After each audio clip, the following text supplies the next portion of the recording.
राजा सिंह जी को।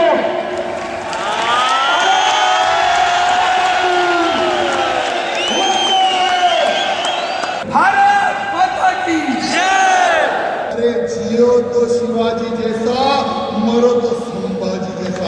अरे वाह, छत्रपति शिवाजी महाराज की जय। जो हमारे मसिंदर नाथ महाराज जी का वो जो हरा कपड़ा जो चढ़ता है उसको मुक्त करवाइए, नहीं तो हिंदुओं को कह दे तो हिंदू 4 से 5 मिनट में उसको समाप्त कर देंगे। छत्रपति संभाजी महाराज की जय। क्या ये मुल्ला आपको वोट नहीं देगा, क्या उसका डर है क्या? माता की जय। अगर आज जातिवाद में हिंदू बटेगा तो आने वाले समय में हिंदू कटेगा। आज हमारे तेलंगाना राज्य में 2 मेरे साले रहते हैं, एक बड़ा साला असदुद्दीन ओवैसी और मेरा छोटा साला है अजमलुद्दीन ओवैसी। बहुत गंदा मारा। मैं जातिवाद पर नहीं बटूंगा, परिवार की रक्षा करता रहूंगा, मैं परिवार का रक्षा करता रहूंगा। बोलो भारत माता की जय। इनके पैर छूने चाहिए। जय श्री राम। मैंने पूरी स्पीच डाली है इसमें, अगर मैं स्पीच नहीं डालता तो आपको पूछ कर बताना पड़ता। स्पीच डालो भाई, ध्यान से सुनो, उसको स्किप वगैरह मत करो। जय श्री राम, जय श्री राम, जय जय श्री राम। तो भाई थंबनेल टाइटल देख के समझ गए, अच्छी बात है भाई।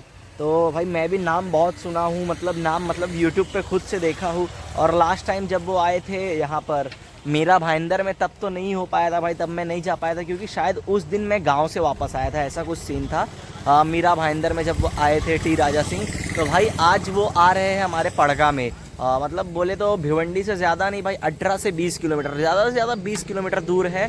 तो भाई वहाँ आज जा रहा हूँ मैं। तो फ़िलहाल अभी 2 लोग के साथ में हूँ, आगे चल के भाई ग्रुप मिलेगी क्योंकि मैं एकदम लेट हूँ। उनके आने का टाइम 5 बजे का, और अभी टाइम क्या हो रहा है? फिर से देख तो 5 हो रहा है, 5:02 हो रहा है। कैसा है ना भाई, कोई भी आता है ना, एक टाइम दिया ना कि मैं इस टाइम पे आऊँगा, तो उनको लेट होता ही है भाई, कितना भी कर ले उनको लेट होता ही है। हाँ 5:01 हो रहा है। तो भाई अभी हमको यहाँ से पहुँचने में लगेगा करीबन, रुक मैं चलाता हूँ। तो हमको यहाँ से पहुँचने में ना गाइस करीबन, आराम से जाऊँगा भाई, लगेगा आराम से 40 मिनट, आराम से मैं चलाता हूँ, रुक।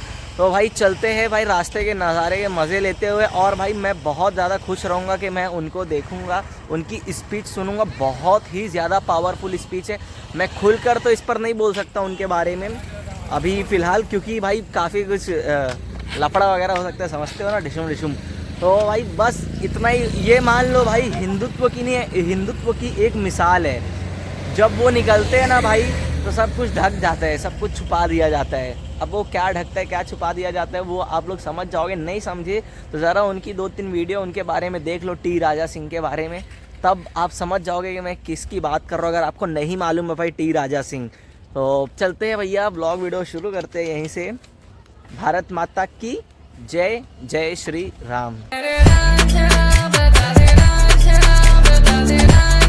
करेक्ट 5:31 हो रहे भाई, और हम फाइनली पहुंच गए हैं जहां पर आने वाले हैं हमारे माननीय श्री टी राजा सिंह।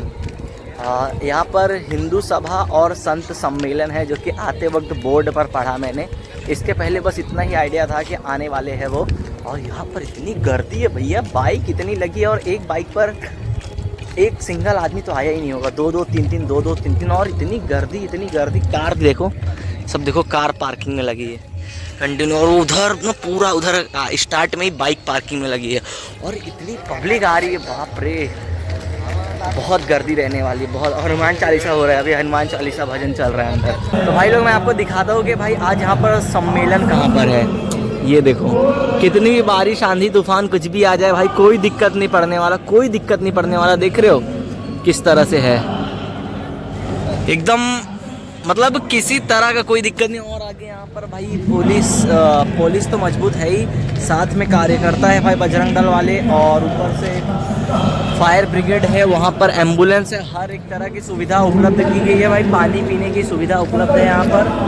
और क्या चाहिए भाई, बस इतने बड़े सम्मेलन में भाई पानी पियो, बस उतना बहुत है।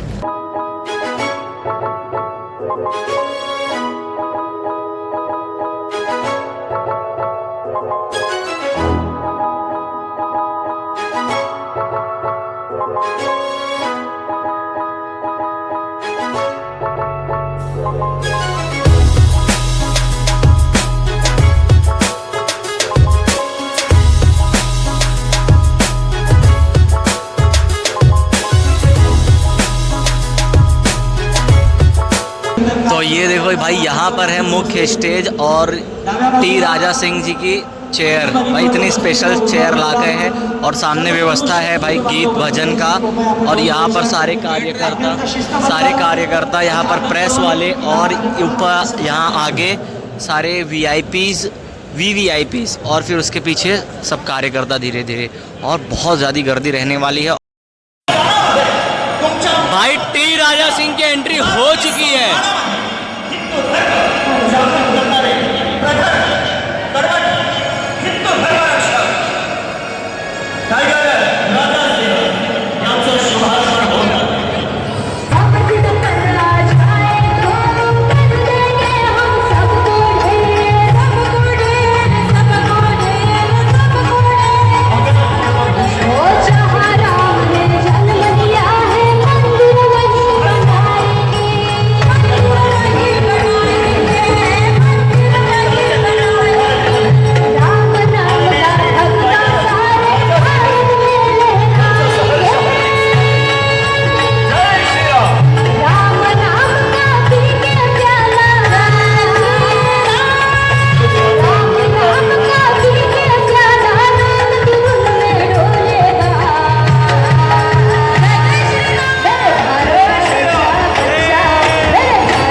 जस्ट पीछे कोई में जय श्री राम। अरे वाह, रिप्लाई नहीं कर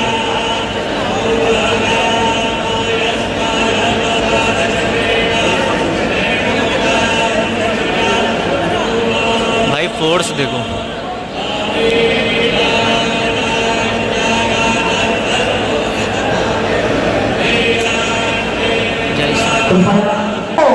जिसकी वाणी सुनने के लिए हम बेकरार हैं और हमारे हिंदू भाइयों उनकी मनगट और मस्तक जिनकी प्रेरणा से प्रेरित होते हैं, मैं उनको भाई राजा सिंह आ रहे हैं अब स्पीच देने, राजा सिंह आ रहे हैं अब स्पीच देने।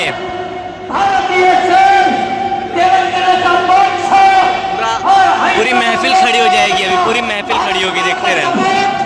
सम्मानीय टाइगर राजा सिंह जी को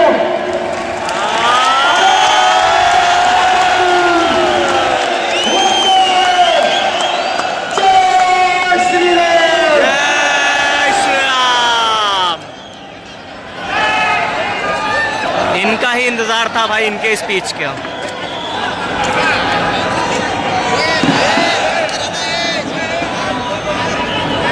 आकाश, जय श्री राम। हेलो। भारत माता की जय। भारत माता की जय। जय श्री राम। जय श्री राम। जय श्री राम। जय श्री राम। छत्रपति शिवाजी महाराज की जय। सीता माता की जय। शिवाजी राजा की आज संत सम्मेलन एवं धर्म सभा जो आपके इस भिवंडी में जो भव्य रूप से तो संपन्न होने जा रही है, इस कार्यक्रम में जितने भी मेरे हिंदू वीर यहाँ पर पधारे हैं, मैं आपको कोटि कोटि प्रणाम करता हूँ, धन्यवाद करता हूँ। क्योंकि बिना आपके बिना आपके कोई भी कार्यक्रम सफल नहीं होता। बिना आपके कोई भी हिंदू तैयार नहीं होता। और आज हम सबको आशीर्वाद देने के लिए मंच पर उपस्थित पूज्य सदानंद बाबा जी, पूज्य भारतानंद सरस्वती जी, पूज्य योगी अनंतनाथ जी, पूज्य गिरिराजानंद सरस्वती जी, पूज्य बिंदु दीदी जी, पूज्य महंत योगी गोपीनाथ जी, पूज्य वैराग्यानंद जी, समस्त साधु संत और इस कार्यक्रम को जिन्होंने भी रूपरेखा दी है तन मन धन से, उन सबको हृदय से मैं धन्यवाद प्रकट करता हूं। मित्रों, आज इस मंच के माध्यम से साधु संतों ने अपनी पीड़ा आपके सामने प्रकट की है। आज इस मंच के माध्यम से साधु संतों ने धर्म के प्रति आपको मार्गदर्शन दिया है। आज इस मंच के माध्यम से मेरे मित्रों, जो कुछ भी आप सुनोगे उस विषय को इस कान से सुनकर इस कान से निकाल ना देना, क्योंकि आज हमारे इस भारत देश में, हमारे इस महाराष्ट्र के राज्य में कहने को तो हिंदू सुरक्षित दिखता है, लेकिन हिंदू सुरक्षित नहीं है। कहने को तो हमारे मठ मंदिर सुरक्षित दिखते हैं, लेकिन हमारे मठ मंदिर सुरक्षित नहीं है। मेरे मित्रों, आज महाराज जी के मठ को तोड़ा गया, कल और किसी का मठ को तोड़ा जाएगा, कल और किसी मंदिर को तोड़ा जाएगा। मलंगड़ में बहुत बड़ी धर्म सभा हुई थी। मछिंद्रनाथ महाराज जी की समाधि आज चीख चीख कर हिंदू कहता है कि वो हमारे मछिंद्रनाथ महाराज जी की समाधि है। लेकिन दुर्भाग्य है कि किसी फकीर की दरगाह के नाम पर वहां पर हरे हरे कपड़े चढ़ाए जाते हैं। ये हिंदुओं के लिए शर्म की बात है। मेरे मित्रों, जब मलंगड़ में सभा हुई थी तो बहुत सारे साधु संत मंच पर उपस्थित थे, बहुत सारे नेतागण मंच के सामने बैठे हुए थे। हमने उस मंच के माध्यम से नेताओं को भी निवेदन किया था, साधु संतों ने भी निवेदन दिया था कि मलंगड़ जो हमारे मछिंद्रनाथ महाराज जी का वो जो हरा कपड़ा जो चढ़ता है उसको मुक्त करवाइए, नहीं तो हिंदुओं को कह दे तो हिंदू 4 से 5 मिनट में उसको समाप्त कर देंगे। लेकिन देखिए, वहां पर बोलने वाले साधु संतों के ऊपर केस किया जाता है, हमारे ऊपर केस किया जाता है। क्यों? किसका डर है सरकार को? मैं आज आपके साथ सबके लिए मैं सरकार से पूछना चाहता हूं, सबके माध्यम से, कि किसका डर है? भाई थोड़ा खाली क्यों अब तक वो मुक्त नहीं हुआ? मैं आज सरकार से पूछना चाहता हूं, किसका डर है? क्या ये मुल्ला आपको वोट नहीं देगा, क्या उसका डर है क्या?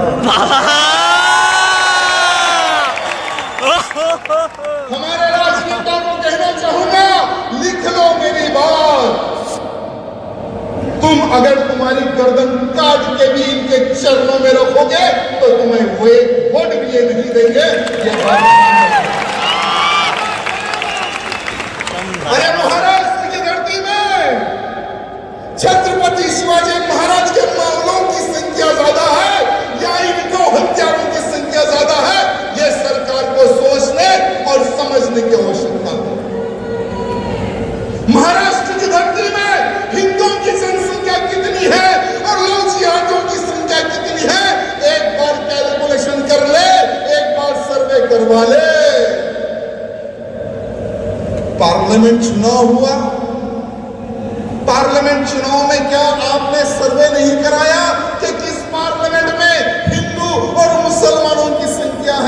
क्या आपको डाटा मिला या नहीं मिला, मैं पूछना चाहता हूं। हमें सरकार की निंदा नहीं करना है, लेकिन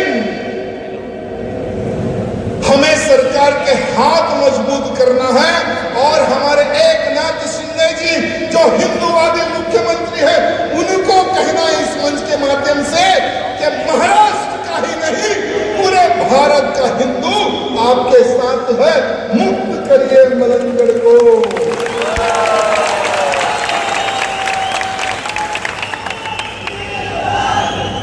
शिंदे जी, किसका डर है? किसका डर है? अरे हमारी सभाओं को रोका जा रहा है, किसका डर है? हमारे ऊपर एफआईआर की जा रही है, किसका डर है? हमें महाराष्ट्र में आने से रोका जा रहा है, किसका डर है? शिंदे जी, डरो मत, हम आपके साथ हैं। जब बुलाओगे तब हम आपके पास आएंगे, जहां बोलोगे वहां जाएंगे, जिस क्षेत्र में बोलो उस क्षेत्र में जाकर रहकर आपके हाथ हम मजबूत करने का काम करेंगे।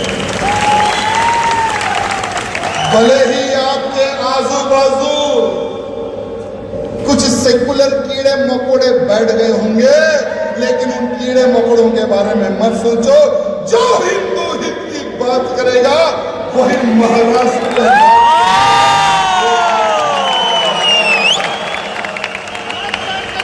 अरे जो हिंदू हित को छोड़ देगा उसका समाप्त हो जाएगा, नामो निशान मिट जाएगा।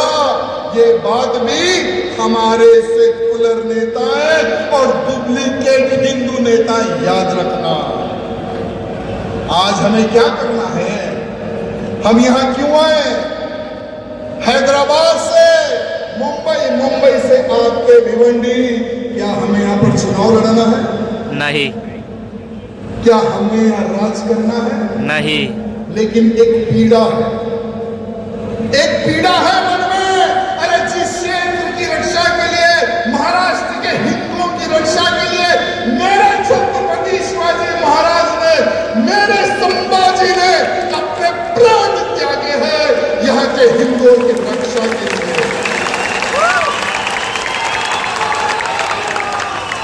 क्या हम महाराष्ट्र में सेकुलरिज्म को क्या बढ़ने देंगे? नहीं। नहीं, हमें हिंदुइज्म चाहिए, हमें ये सेकुलरिज्म नहीं चाहिए। हिंदू मुस्लिम भाई भाई, अरे बोलने वालों याद रखना, आज हम लोग जिहाद की पीड़ा से रो रहे हैं। लव जिहाद पर प्रतिबंध लगे, कानून बने महाराष्ट्र में, ये सरकार को चीख चीख कर महाराष्ट्र का हिंदू कह रहा है। भाई यार रोआ खड़ा हो गया, हाथ के रोंगटे खड़े हो गए भाई साहब। महाराष्ट्र में लव जिहाद के ऊपर, धर्मांतरण के ऊपर, लैंड जिहाद के ऊपर, गौ हत्या के ऊपर कानून क्यों नहीं बन रहा है? ये अफसोस होता है। अरे आज हम डंके की चोट पे कहते हैं, हम हिंदू अगर इकट्ठा हो जाए तो हिंदू राष्ट्र बनेगा, ये हम चीख चीख के कह रहे थे। लेकिन आज नहीं लगता है, नहीं लगता है हमें कि हम हमारे भारत को हिंदू राष्ट्र घोषित कर सकते हैं। अब नहीं लगता है मेरे मित्रों। भले ही ये धर्म सभा है, लेकिन चुनाव की दृष्टि में भी हमें देखने और समझने की आवश्यकता है कि हमारा हिंदू किस प्रकार से बढ़ गया और लव जिहादी किस प्रकार से इकट्ठा हो गया। ये सोचने और समझने की आवश्यकता है। हमें राजनीति की बात नहीं करनी है, लेकिन बिना राजनेताओं के हिंदू राष्ट्र भी घोषित नहीं होने वाला है।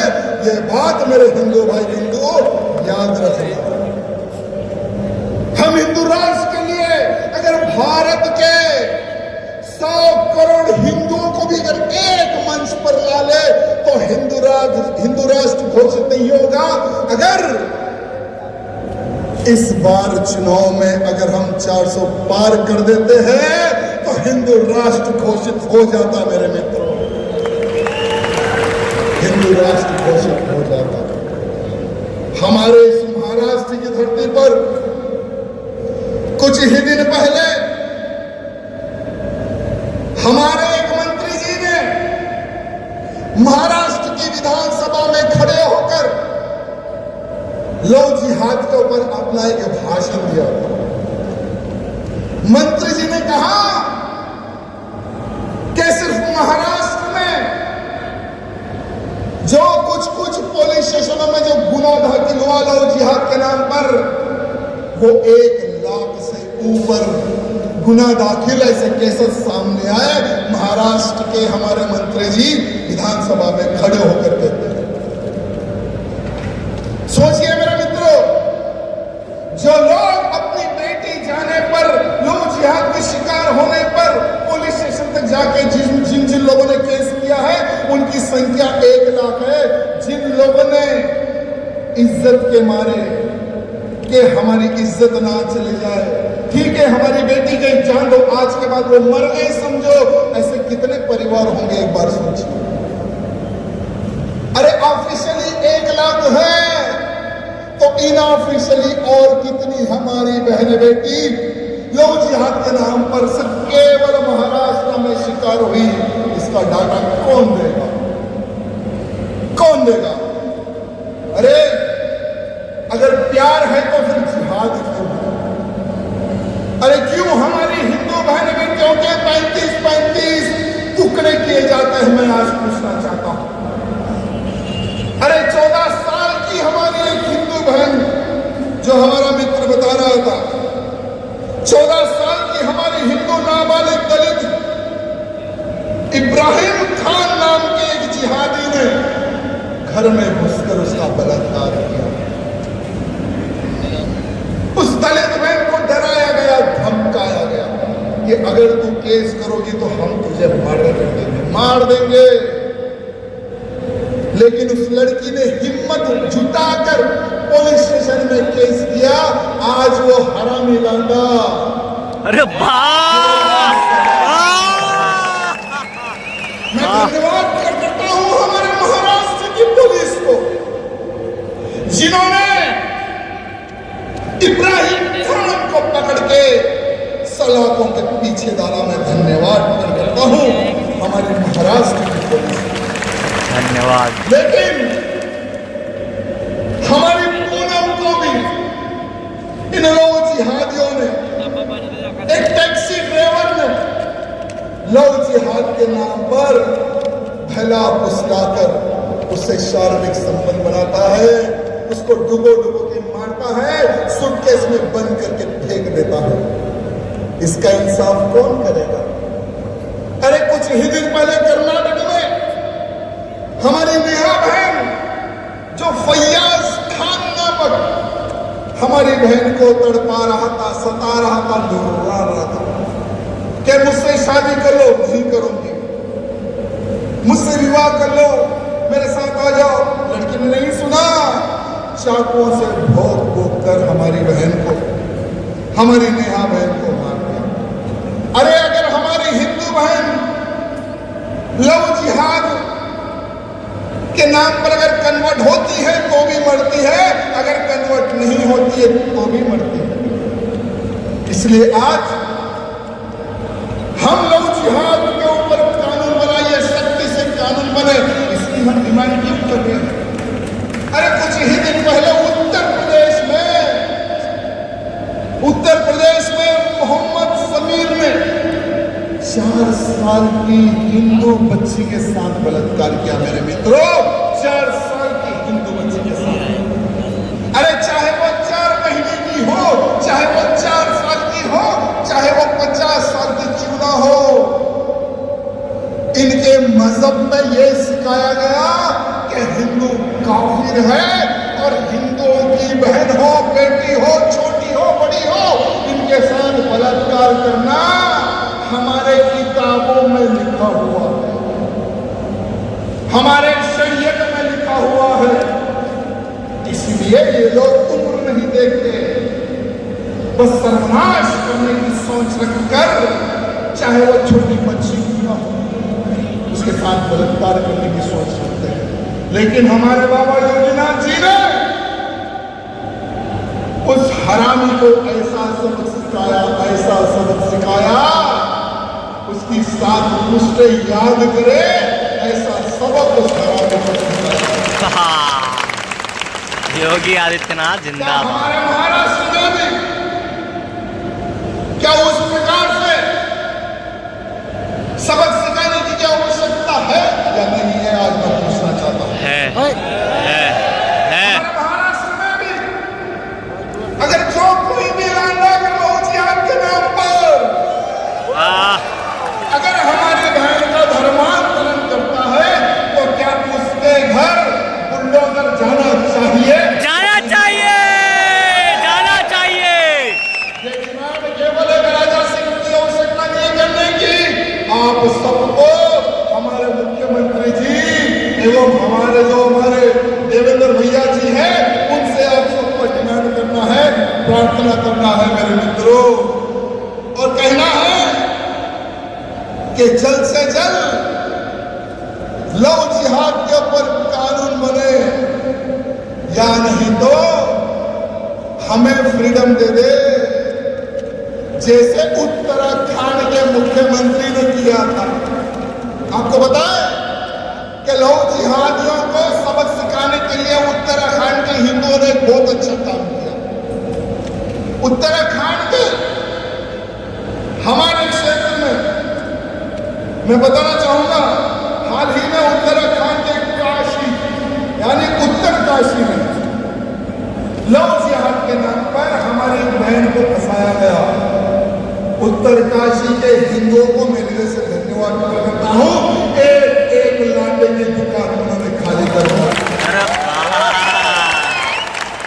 एक रोहिंग्या मुसलमान वहां पर जान बचाकर भाग रहे हैं। उत्तर काशी के हिंदुओं ने यह संकल्प लिया कि आज से हम उत्तर काशी में जो भी कुछ खरीदेंगे हिंदू से खरीदेंगे।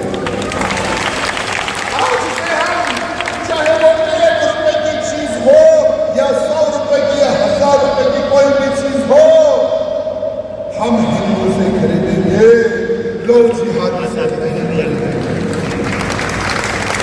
लोग जिहाद करने वाला आज 100 बार सोच रहा है मेरे मित्रों कि अगर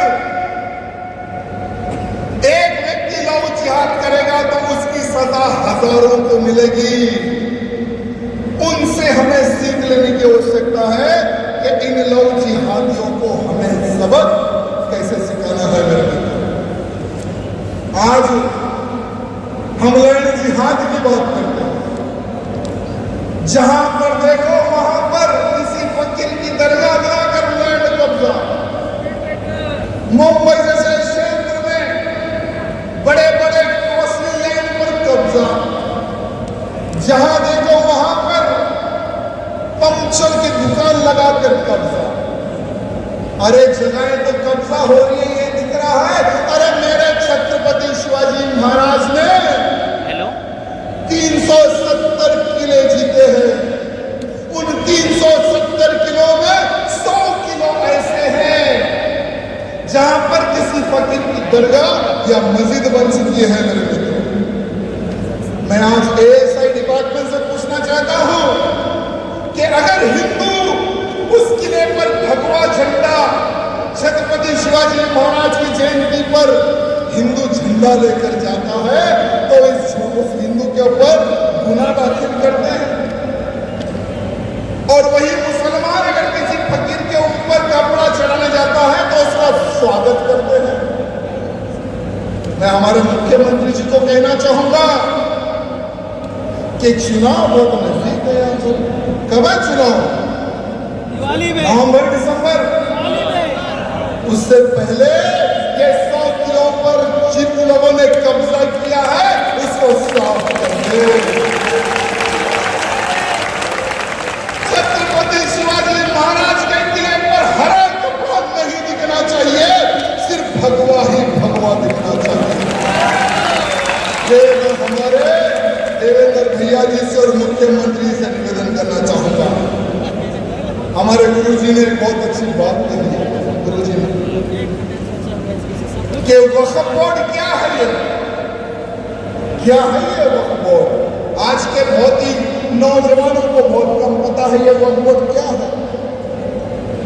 जब भारत देश 1947 में आजाद हुआ तो भारत का मुसलमान हिंदुओं के, भारतीयों के सीने में खंजर ठोककर एक टुकड़ा अलग किया, वो बना पाकिस्तान और एक बना हिंदुस्तान। हिंदुस्तान का प्रधानमंत्री कौन बने? हमारे चिच्चा नेहरू। और पाकिस्तान का प्रधानमंत्री लियाकत अली खान। चिच्चा नेहरू।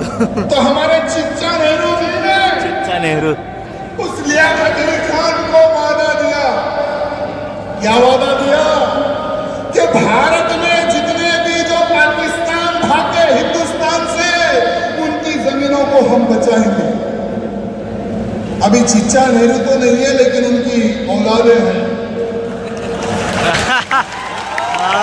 वही समय पर पाकिस्तान के 10 लाख हिंदुओं को, जो हजारों सालों से पाकिस्तान में रह रहे थे, उनको मार मार के, काट काट के, मेरी बहनों से बलात्कार किया गया, बलात्कार करके मार के उनको ट्रेनों में भर के भारत में भेजा गया। ये पाकिस्तान में हम हिंदुओं के साथ किया, हिंदुस्तानियों के साथ किया। लेकिन हमारे चिच्चा नेहरू ने क्या किया? इनकी जमीन बचाने के लिए 1950 में एक एक्ट बनाया, वक्फ बोर्ड, और उसको इंप्लीमेंट किया 95 में।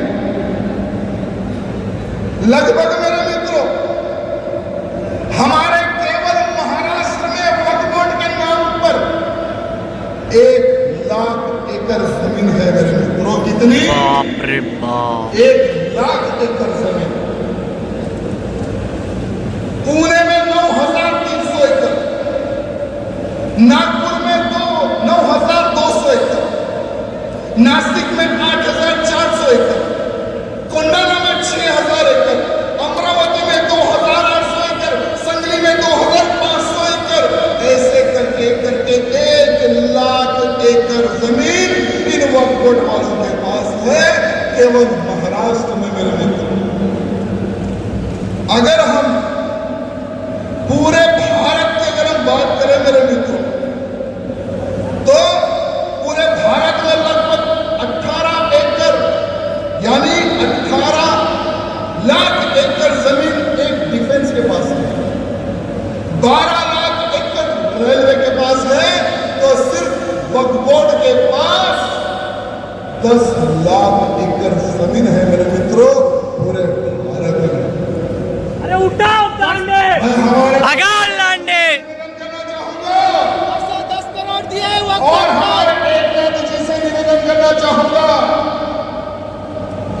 कि ये वक्फ बोर्ड एक्ट को खत्म किया जाए। परसों 10 करोड़ दिए। और कहा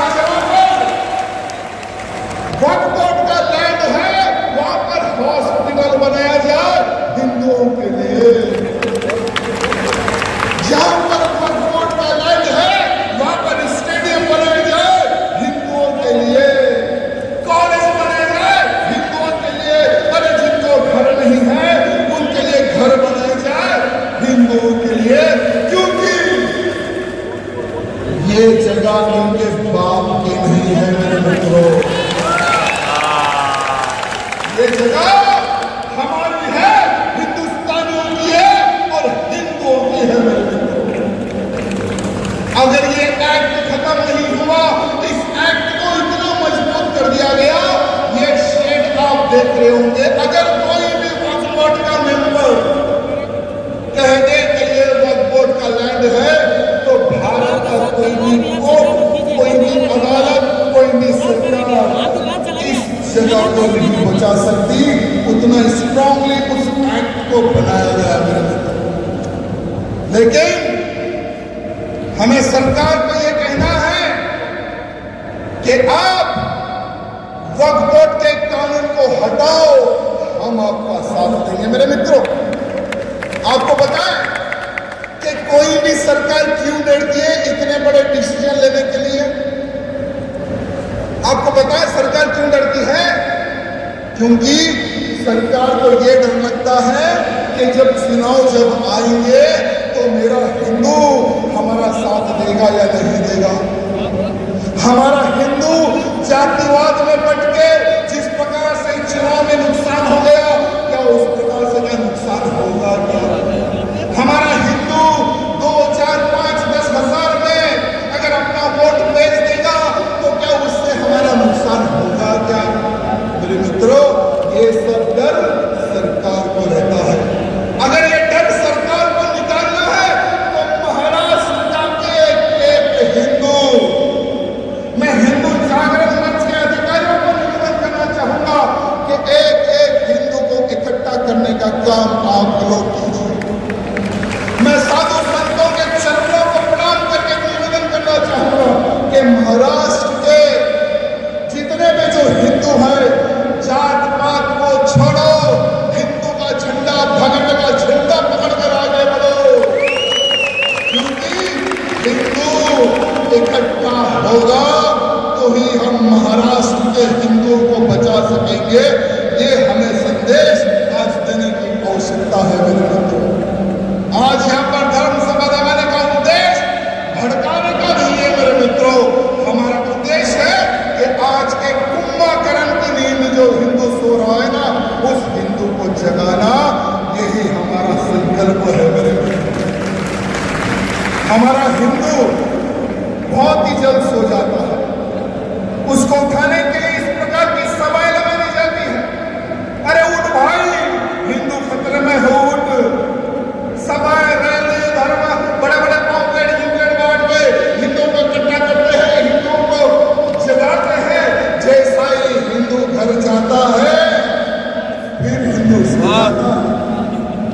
अरे अगर आज तुम बटोगे मेरे हिंदुओं, अगर आज जातिवाद में हिंदू बटेगा तो आने वाले समय में हिंदू कटेगा। ये बात ध्यान रखना, आने वाले समय में हिंदू कटेगा, ये इतिहास है। अरे आपके ही महाराष्ट्र क्षेत्र में बिल्कुल आपके इसी सभा के बाजू ही ISI का अड्डा था। महाराष्ट्र की धरती पर ISI का अड्डा पड़गा में, उस पड़गा गांव में कोई भी मीडिया वाला नहीं जा सकता, कोई भी पुलिस वाला नहीं जा सकता। अरे सीरिया का अड्डा बन चुका था ये पड़गा, लेकिन ANI की टीम ने और हमारी महाराष्ट्र की जाबाज पुलिस ने पड़गा गांव के अंदर घुस के आतंकियों को, सालों को ठोक ठोक के उठा कर आतंकियों को पकड़ा। उन आतंकियों का ये प्लान था, उन आतंकियों का ये प्लान था कि 400 जगहों पर ड्रोन से ब्लास्ट करना है, ड्रोन से प्लान करना है। ये उनका प्लान था मेरे मित्रों। आज सिर्फ एक गांव नहीं जो सीरिया बन गया, पुलिस को पता नहीं, हमें पता नहीं, तो ऐसे कितने ऐसे गांव होंगे जो आतंकी अड्डे बन गए होंगे मेरे मित्रों। ऐसे कितने गांव होंगे। मैं हमारे शिवई से निवेदन करता हूं कि साकिब नाचक की औलाद भी आज आतंकी के रास्ते पर चल रही है। और ये साकिब नाचक वही है जिसने मुंबई में ब्लास्ट किया था, उसको 10 साल की सजा हुई। 10 साल के बाद में साला फिर आता है, फिर आतंकवादी एक्टिविटीज में पैदा हो जाता है, एक्टिव हो जाता है। अरे वो भी आतंकी, उसका बेटा भी आतंकी। तो ऐसे और कितने हरामी हैं जो महाराष्ट्र की धरती पर छुपकर आतंकी की सोच रखकर हमारे भारत को सर्वनाश करने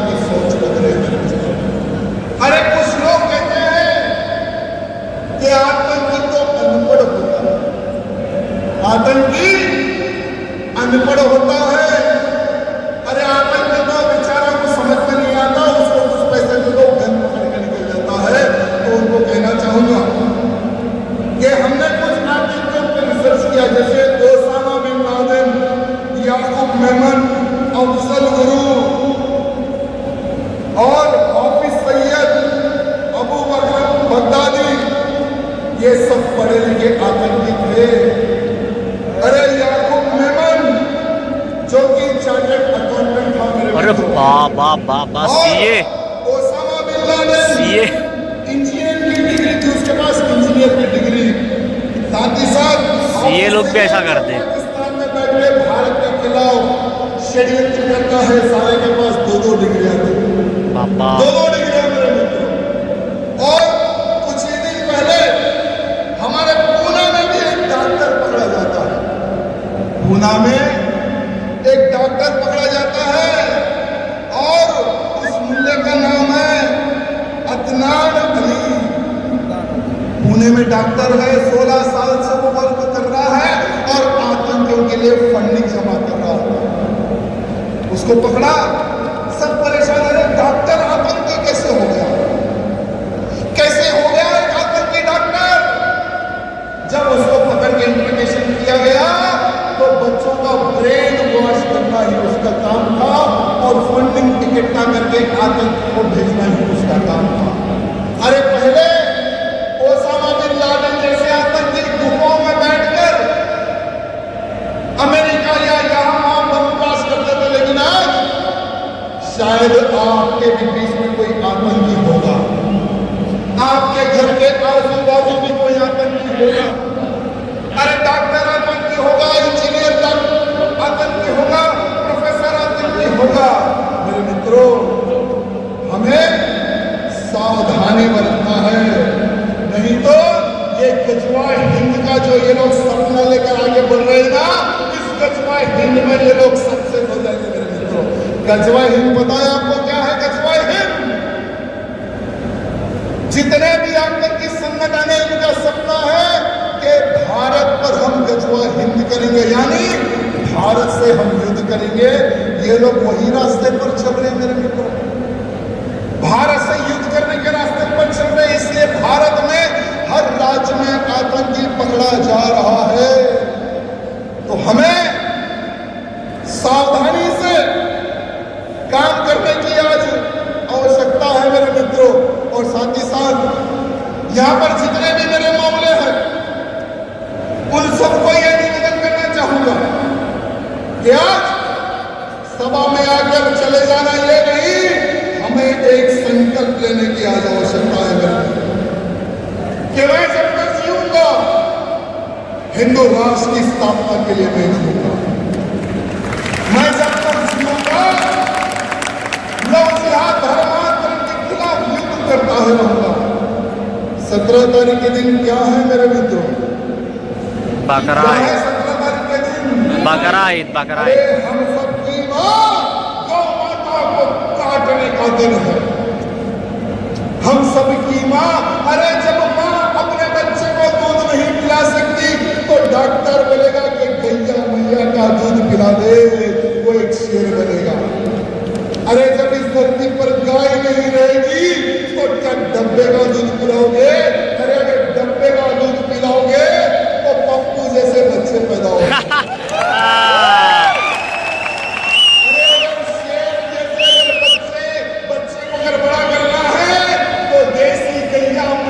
दूध पिलाना है, अरे अगर गैया नहीं रहेगी तो दूध किसका पिलाओगे मेरे मित्रों? अरे आज महाराष्ट्र में गौ हत्या के प्रति पाबंदी है, लेकिन हमारे महाराष्ट्र से गैया मैया को कर्नाटक में एक्सपोर्ट किया जाता है, तेलंगाना आंध्रा में एक्सपोर्ट किया जाता है, जंगलों में गाय को काटकर उसके मांस को एक्सपोर्ट किया जाता है।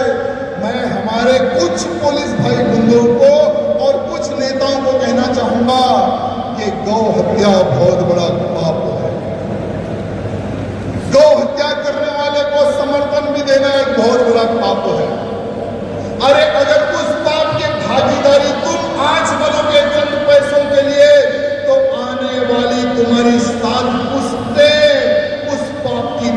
ईमानदारी बनोगी, ये बात ध्यान रखना। अरे कभी जिंदगी में गौ हत्या का पाप नहीं लेना, लेकिन आज खुले में गौ माताओं को काटा जा रहा है। कुछ ही दिन पहले मैंने 70 गैया मैया के जान बचाई। मैं आ रहा था, एक ट्रक को देखा, मैंने ट्रक को रोका तो नीचे भी गाय और ऊपर भी गाय। यानी एक समय पहले हम डबल ट्रैक बस देखते थे, नीचे भी आदमी बैठते थे और ऊपर भी आदमी। उस प्रकार से गौ माताओं को काटने के लिए ले जा रहे थे। रात के 3 बजे जब हम गाड़ी पकड़े तो गैया मैया को गौशाला में खाली करे, अब तक उतारे, अब तक 5 बज गए। मैंने मेरी जिंदगी की एक बहुत बड़ा पुण्य कार्य किया है मेरे मित्रों। एक गाय के जान बचाओ, तुम्हारा जीवन धन्य हो जाएगा।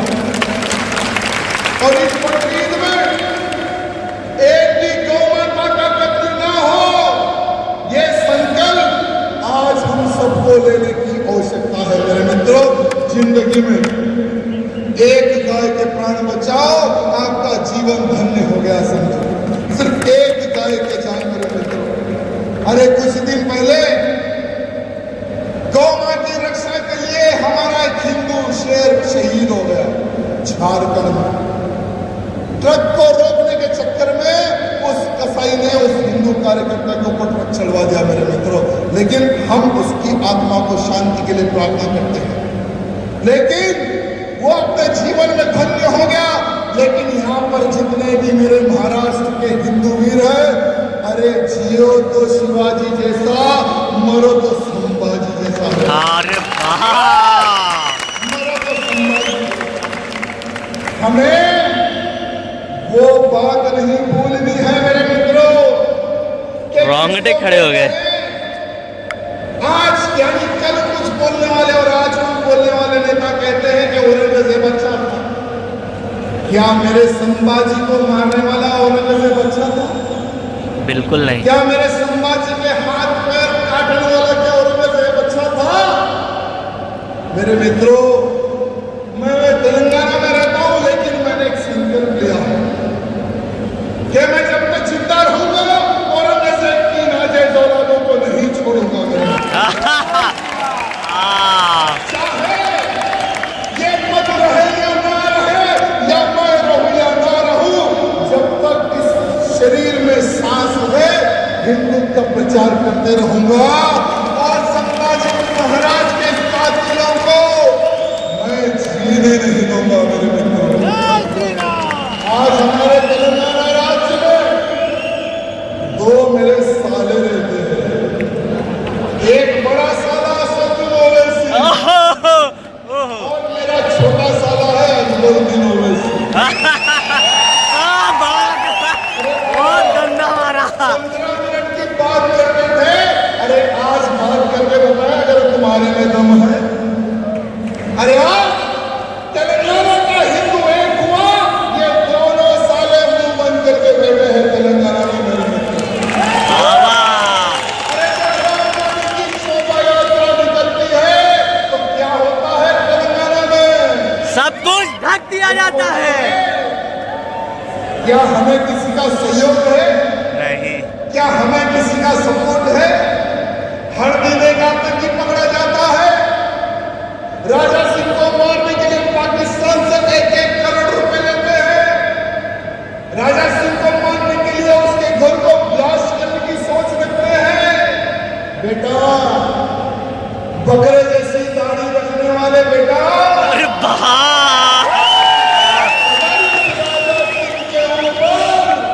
जिस दिन भी छोटी सी खरोच भी कराओगी तो ये मेरे बेटे शिवाजी के मामले तुम्हारे खानदान को भी 72 हूरों के पास पहुंचा। अरे हैदराबाद में रहकर भी हम हिंदुत्व को इकट्ठा कर सकते हैं।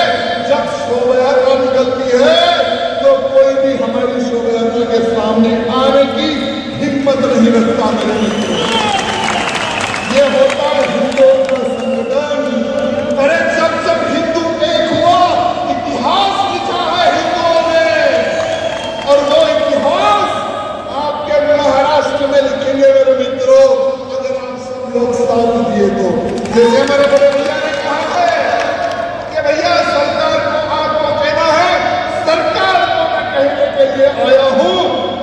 धर्मांतरण पर, लव जिहाद पर, लड़ जिहाद पर, गौ हत्या पर अगर प्रतिबंध नहीं लगा तो हमें प्रणाम भी करना आता है और शिवाजी जैसा रूप भी लेना आता है।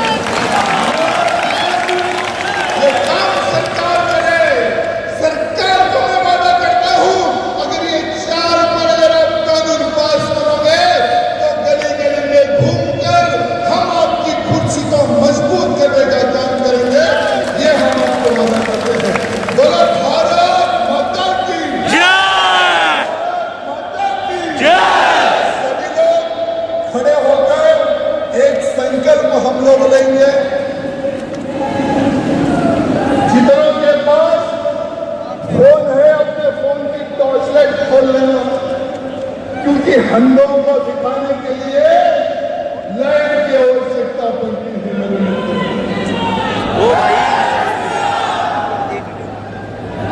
एक संकल्प अपने मन पर, अपने दिल पर भाई मुझे देख रहे हैं। मैं जब तक जीवित रहूंगा हिंदू का कार्य करते रहूंगा। मैं जब तक जीवित रहूंगा हिंदू राष्ट्र के संकल्प को पूरा करता रहूंगा। मैं लव जिहाद, धर्मांतरण, गौ हत्या, जब तक कानून नहीं बन जाता मैं खामोश नहीं बैठूंगा। मैं जातिवाद पर नहीं बटूंगा। मैं परिवार की रक्षा करता रहूंगा। नारी की रक्षा करता रहूंगा। जय जय जय श्री राम, जय श्री राम। कि कोई भी हिंदुओं के ऊपर उंगली ना उठाए। जितनी संख्या में जहां से आप लोग आए हो उसी क्षेत्र में अपने घर तक शांतिपूर्वक जाना है। यही मैं आप सबसे निवेदन करता हूँ। धन्यवाद। जय श्री राम। जय श्री राम। जाके मिल लूं, इनसे तो मिलना बनता है, इनसे मिलना बनता है, इनसे मिलना बनता है, इनसे मिलना बनता है, इनसे मिलना बनता है। मैं जा रहा हूँ स्टेज पे।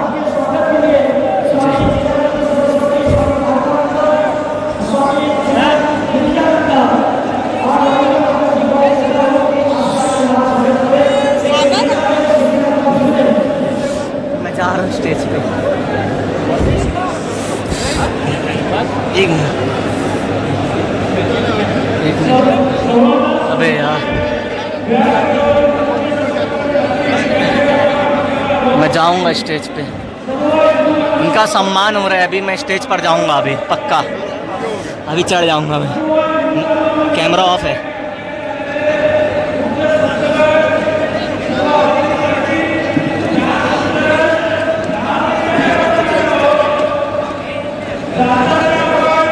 चल पुलिस।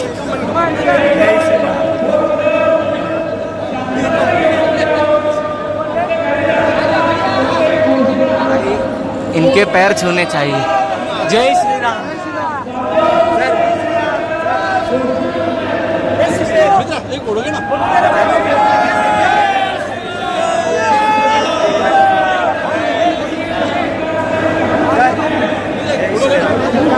भाई कैसी भीड़।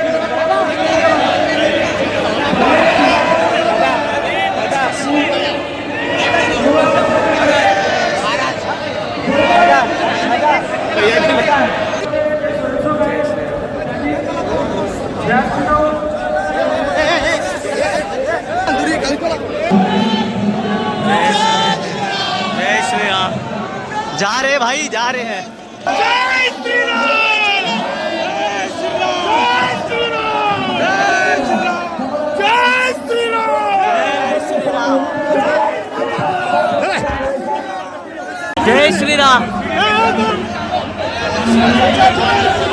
गए गए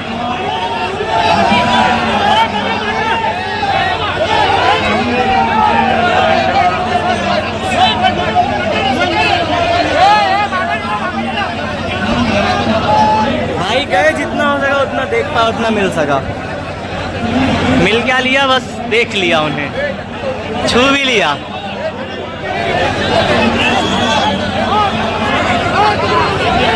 गर्दी देखो उनसे मिलने के लिए।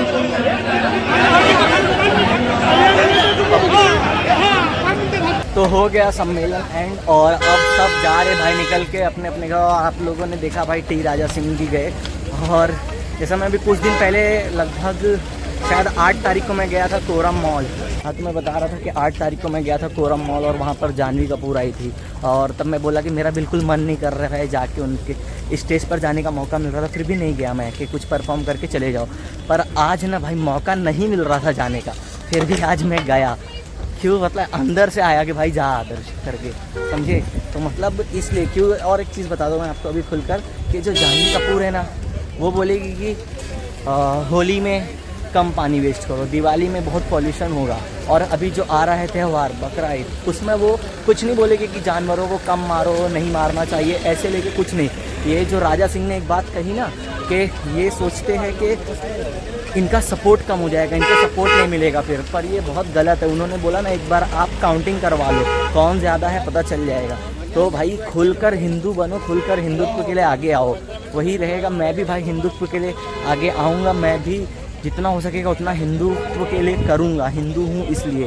तो भाई बना लिया भाई वीडियो मैंने, फ़ोटो भी ली फ्रेंड्स लोग की, फ्रेंड्स मतलब बोले तो दादा गोस्वामी की फ़ोटो ली, जो कि मैं उनको दे दूँगा मतलब क्योंकि उनके पास खुद का फ़ोन नहीं रहता, वो कब कौन उनके पास चले जाए किस मोमेंट पे, और तब वो एग्जैक्ट वही मोमेंट पे फ़ोटो क्लिक हो जाए, तो वो अच्छी बात तो हो गया तो भाई ठीक है, वरना फिर नहीं आता। जैसे मनोज तिवारी आए थे, उनके अभी तक फ़ोटो मेरे पास पड़ी है, उनके साथ वाली अभी तक मैंने पोस्ट नहीं की है, क्योंकि जो सबसे अच्छी वाली फ़ोटो थी ना, वो नहीं मिल पाई मुझे, बट फिर भी है, क्योंकि मैं पोस्ट कर दूँगा कुछ दिनों में। तो बस भाई आज का व्लॉग वीडियो ख़त्म। और ये पता है 40 से 42 मिनट की स्पीच थी, एक रद्दा 0.1 मिली सेकेंड का भी मैंने ना कट नहीं किया है, सिर्फ और सिर्फ इस वजह से क्योंकि वो टी राजा सिंह ने बोला। तो बस भाई अब आज का ब्लॉग वीडियो एंड करता हूँ। आ गया हो भाई मैं अपनी गाड़ी के पास, बाइक के पास, और पब्लिक तो इतनी टूट पड़ी थी ना उनके लिए, और उनकी बात एकदम सही थी। उनके 2 साले हैं, एक ओवैसी, दूसरा ओवैसी का भाई है, शायद भाई है उसका छोटा या फिर बेटा हो, जो भी।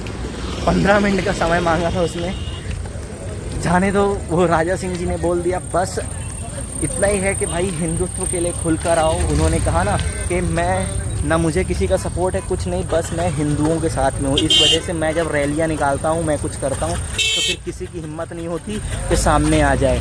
जब वो ऐसे चलेंगे ना, तो ऐसे सारी बाइक, ये मान लो ये सारे वहाँ के लांडिया है, ये सारे लांडिया अंदर हो जाएंगे, और ऐसे राजा सिंह की रैली जाती है, समझे। तो इस तरह से उनकी रैली, और सच में अगर यहाँ पे भी हर जगह हिंदू साथ हो गए ना, तो पक्का हो जाएगा भाई ऐसा। तो मेरा ब्लॉग एंड करता हूँ यहाँ पर। मेरे फ्रेंड आएंगे अभी, सबके साथ फिर निकल जाऊँगा घर पे। बाइक यहीं आजू बाजू में है, वो रही आगे है बाइक, तो चलते हैं बाइक के पास। तो बस ख़त्म। स्पीच सुना उनका, कैसा लगा? पावरफुल था ना, एकदम कड़क, एकदम कड़क। तो भाई ये देखो, मैंने सबसे तो नहीं पूछ के बताया, क्योंकि आप मैंने पूरी स्पीच डाली है इसमें। अगर मैं स्पीच नहीं डालता तो आपको पूछ कर बताना पड़ता है। स्पीच डालो भाई, ध्यान से सुनो, उसको स्किप वगैरह मत करो, आप एक एक बात सुनो। उन्होंने हर कैसा लगा उनका स्पीच सुन के कैसा लगा? बहुत मजा। राजा सिंह हमारे इधर आए, हमको बहुत आनंद लगा, और हमारा हिंदुत्व बढ़ा है। जय श्री राम, जय श्री राम, जय श्री राम। तो भाई बस आ गया बाइक के पास, आ जाएंगे फ्रेंड, मिलते हैं नेक्स्ट वीडियो में। पूरी स्पीच सुनना भाई 40 मिनट की। मिलते हैं नेक्स्ट वीडियो में, तब तक के लिए टाटा बाय बाय, जय श्री राम।